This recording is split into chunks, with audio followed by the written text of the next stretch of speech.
Bilawal Bhutto Zardari, chairman of Pakistan People's Party, joins me now live from Islamabad. It's good to have you. I know you've endorsed Sharif's appointment. There are reports that you're being eyed as Pakistan's new foreign minister. Can you confirm that? No, I can't confirm that, but absolutely, we worked with a coalition government to oust Mr. Khan through a no-confidence motion. He tried to thwart our moves through what amounts to a constitutional coup, but the Supreme Court of Pakistan decided against him, and ultimately Parliament managed to finish the democratic process and vote him out of office. Out of interest, would your party be happy with you becoming foreign minister under a prime minister not from your own party? I'm sure that would be something difficult for my party to stomach, being the second largest member of the coalition. But obviously, we do have to work together to address Pakistan's problems, and whatever my party decides in the better interest of the country, of course, I would follow their decisions. At this point, you don't see a future for you in this administration, but you're saying it would be up to the party. At this point, all political parties that are in our alliance that defeated Imran Khan must work together for the restoration of democracy, work towards electoral reforms, and try to address the economic issues that you mentioned in your introduction. Which I do want to address because the country is a mess. Before I do that, Imran Khan is demanding immediate elections, he says, to let the people decide whom they want as their prime minister. You have said democracy has won, and you have appealed to the youth that democracy is the best revenge. So do you support Khan's call for free and fair elections, early elections, if needs be?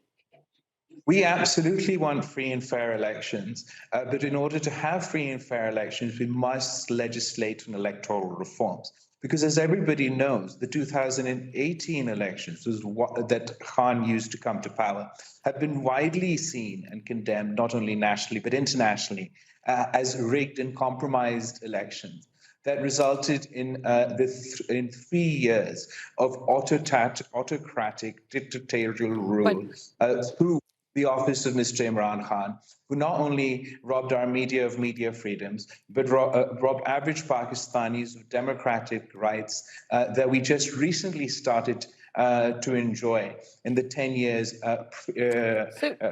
before Mr. Khan came to power.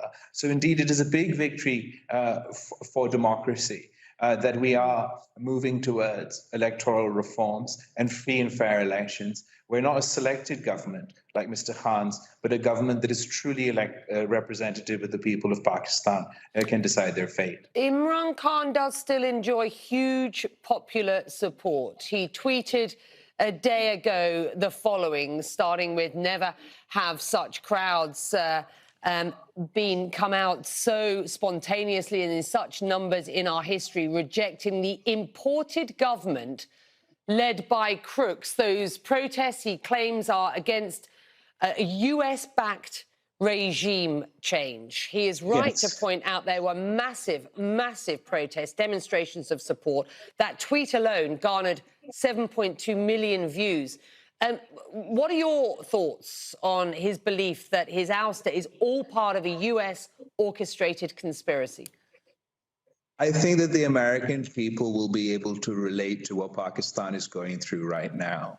Pakistan just recently experienced our equivalent to your January 6th moment, where Mr. Khan, despite knowing that he'd lost his majority in parliament, tried acting through his speaker to conduct a constitutional coup and thwart that process. And he's come up with this big lie of an international conspiracy led by the United States to oust him. When the fact is, he's the first prime minister in the history of Pakistan to be ousted through democratic constitutional means, and this is a massive victory for Pakistan's democracy. As far as his support is concerned, of course, little fascists all over the world enjoy their cult following, but that does not mean that the majority of Pakistan should be dictated to by these fascist regimes.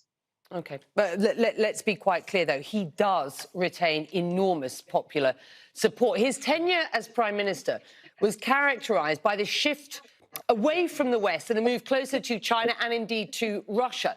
President Biden didn't call him during his 3.5-year tenure. Khan's criticism of Washington and the West, frankly, bought him a lot of popular support inside the country. Do you see Pakistan's relationship with Washington now changing under Shehbaz Sharif? And if so, how? If you allow, I'll answer all three parts of your question. As far as Mr. Khan's support in the public is concerned, even though we criticize the last elections as heavily rigged, according to those rigged election results, which Mr. Khan calls the most free and fair elections in Pakistan's history, Mr.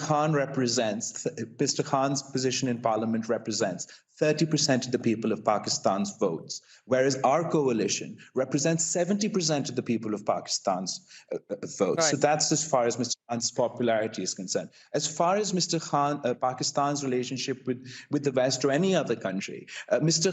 Imran Khan, despite being extremely anti-American in his rhetoric when he's out of government, when he was in government and Mr. Trump was the president of the United States, he enjoyed very cordial relations with Mr. Trump. It is true that since President Biden has taken over and following the complexities in Afghanistan, there has been difficulties between U.S. and Pakistan relations. But Mr. Khan is manipulating the series of events to try and create this perception that there is some grand conspiracy, when the fact of the matter, there is none.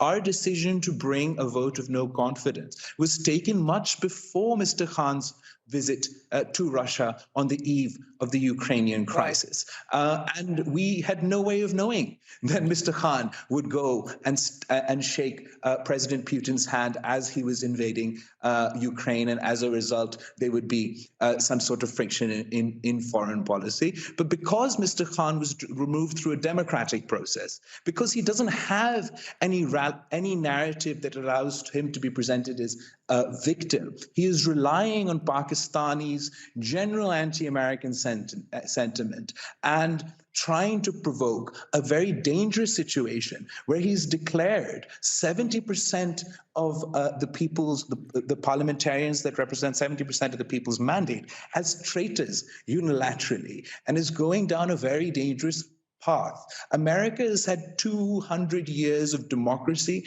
to sustain the pressures of this sort of attack. Pakistan's democracy is very young, it's very new, and Mr. Khan's assault through his big lie and fascist tendencies is indeed a threat to our society. Let me put this to you: it is a young country. It's a young democracy. Sharif is the brother of former deposed Prime Minister Nawaz Sharif. You yourself are part of one of Pakistan's leading political families, and the son of two former a Prime Minister and a president. Some would say that is what is wrong with Pakistani politics, this sort of dynasty family politics. Right or wrong? Absolutely, dynasties exist. I mean, I would think it's unfair to criticize former Secretary of State and presidential candidate Hillary Clinton for being involved in politics because her husband involved in politics, etc. No, that's not a good answer. No, it was a really important question. It's a really important question. Criticize nepotism and dynastic politics as much as you want, but whoever the people of Pakistan decide, that is what, at the end of the day, should matter. As far as Mr. Khan is concerned, his entire party is full of dynasts. Him himself, his children may be underage and not involved in politics at the moment, but in his provincial governments, in his federal representations, and his party representations, he relies heavily on Pakistani dynasts. As far as myself is concerned, my grandfather was hanged by a military dictator. My mother was assassinated by terrorists and a dictator's connivance, and I was forced into Pakistani politics at a young age. I didn't choose this life, it chose me. But for whatever reason one is doing politics, we believe in democracy and that the people should decide. Mr. Khan likes to talk about democracy when in fact he believes in rigging elections and coming to power.